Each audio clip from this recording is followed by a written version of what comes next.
போச்சம்பள்ளி அருகே சுட்டெரிக்கும் வெயிலால் வாடமங்கலம் ஏரிகளில் செத்து மிதக்கும் மீன்களால் பரபரப்பு ஏற்பட்டுள்ளது. கிருஷ்ணகிரி மாவட்டம் போச்சம்பள்ளி பகுதியில் கடந்த சில நாட்களாக 105 டிகிரிக்கு மேல் கோடை வெயிலால் அனல் காற்று வீசி வருகிறது. இந்த வெயிலினால் ஏரி குளங்களில் தண்ணீர் வற்றி வறண்டு வருகின்றன.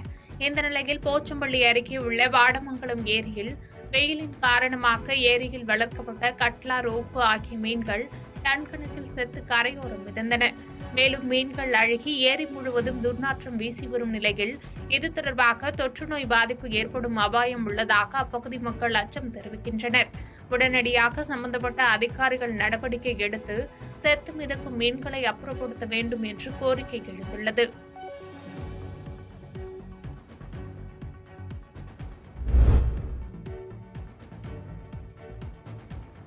பேருந்து நிலையத்தில் காவல் கண்காணிப்பு சிசிடிவி கேமராவை மறைத்து வைக்கப்பட்ட விளம்பர பலகையால் பொதுமக்கள் அதிருப்தி அடைந்துள்ளனர்.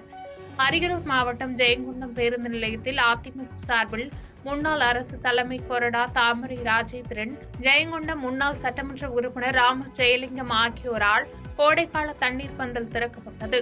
தொடர்ந்து கடந்த 8 நாட்கள் கடந்த நிலையில் ஜெயங்கொண்டம் காவல் நிலைய போலீசாரால் வைக்கப்பட்ட சிசிடிவி கண்காணிப்பு கேமராவை மறைத்து வைக்கப்பட்ட பேனர் அகற்றாமல் உள்ளது.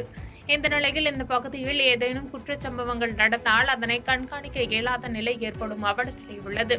இதைத் தொடர்ந்து சம்பந்தப்பட்ட துறையினரும் காவல்துறையினரும் நடவடிக்கை எடுக்க அப்பகுதி சமூக ஆர்வலர்களும் பொதுமக்களும் கோரிக்கை விடுத்துள்ளனர்.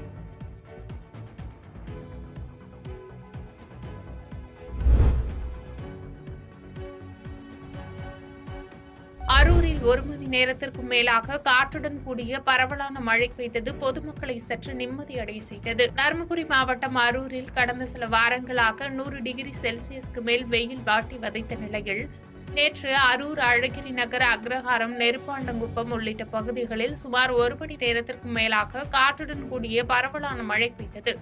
மழைநீர் சாலைகளில் பெருக்கெடுத்து கூடியது. மேலும் வெயிலின் தாக்கம் அதிக அளவில் இருந்து வந்த நிலையில் 2வது நாளாக மழை பெய்ததில் பொதுமக்கள் மற்றும் விவசாயிகள் மகிழ்ச்சி அடைந்தனர்.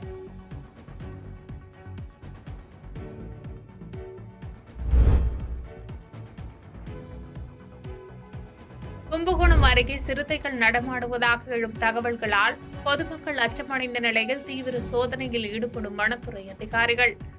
தஞ்சாவூர் மாவட்டம் கும்பகோணம் அருகே பாபநாசம் பகுதிகளில் கடந்த சில தினங்களாக சிறுத்தைகள் நடமாடுவதாக தகவல்கள் எழுந்த வண்ணம் இருந்து வருகிறது. இதனால் பொதுமக்களும் அச்சம் அடைந்த நிலையில் உள்ளனர்.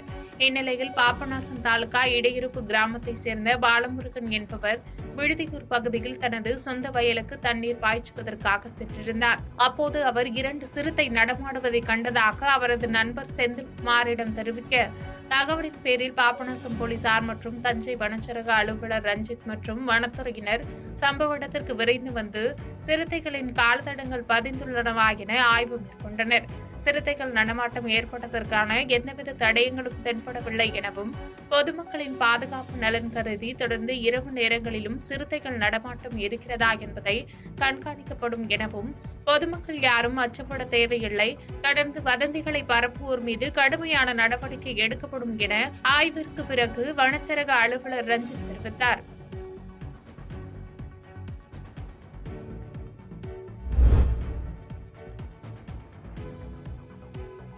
வாணியம்பாடி அருகே காவல்துறையினர் மற்றும் பொதுமக்களிடையே நல்லுறவை ஏற்படுத்தும் வகையில் மாவட்ட காவல் கண்காணிப்பாளர் கைப்பந்து போட்டியை துவக்கி வைத்தார். திருப்பத்தூர் மாவட்டம் வாணியம்பாடி கிராமிய காவல் நிலையத்திற்குட்பட்ட உதயகேந்திரம் பகுதியில் திருப்பத்தூர் மாவட்ட காவல்துறை சார்பில் காவல்துறையினர் மற்றும் பொதுமக்களிடையே நல்லுறவை ஏற்படுத்தும் வகையில் கிராமங்களுக்கு இடையேயான கைப்பந்து போட்டியினை மாவட்ட காவல் கண்காணிப்பாளர் ஆல்பர்ட் ஜான் துவக்கி வைத்தார். இந்த கைப்பந்து போட்டியில் வாணியம்பாடி கிராமிய காவல் நிலையத்திற்குட்பட்ட 4 அணிகள் பங்கேற்ற நிலையில் முதல் பரிசை துறையேரி அணியும், 2ஆம் பரிசை வளையாம்பட்டு வெண்புறா அணியும், 3ஆம் பரிசை திருப்பத்தூர் மாவட்ட காவல்துறையினர் அணியினரும், 4ஆம் பரிசை உதயகேந்திரம் தூய நெஞ்சம் அணியினரும் பெற்றனர். இந்த போட்டியில் வெற்றி பெற்றவர்களுக்கு கோப்பைகளும் சிறப்பு பரிசுகளும் வழங்கப்பட்டது. மேலும் போட்டியின் போது பேசிய மாவட்ட காவல் கண்காணிப்பாளர் ஆல்பர்ட் ஜான், விளையாட்டு வீரர்கள் அனைவரும் ஜாதி மதங்களை கடந்து அனைவரும் ஒற்றுமையாக விளையாட வேண்டும், திருப்பத்தூர் மாவட்டம் முழுவதும் இதுபோன்ற பல போட்டிகள் நடத்த திட்டமிட்டுள்ளதாகவும் தெரிவித்தார். பாதகம் செய்பவரை கண்டால் நாம் பயங்கொள்ளலாகாது பாப்பா. மோதி மிதித்து விடு பாப்பா, அவர் முகத்தில் உமிழ்ந்து விடு பாப்பா. அண்மை செய்திகளை உடனுக்குடன் தெரிந்து கொள்ள இணைந்திருங்கள் இயம்நாடு